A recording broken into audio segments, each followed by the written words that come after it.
The pump that came with this Slime brand tire sealant was a hassle to deal with. It would get clogged up. I think that using one of these simple pumps is better. But I also think that this FlatOut brand tire sealant is a better product. It claims to last for the life of the tire. I saw somewhere else it said 10 years. While the Slime brand tire sealant lasts for 2 years.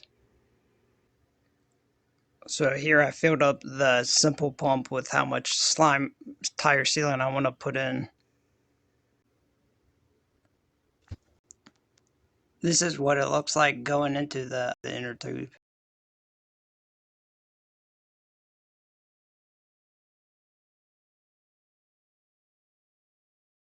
And I have this bottle brush that I bent. So if I clean it, bottom it out,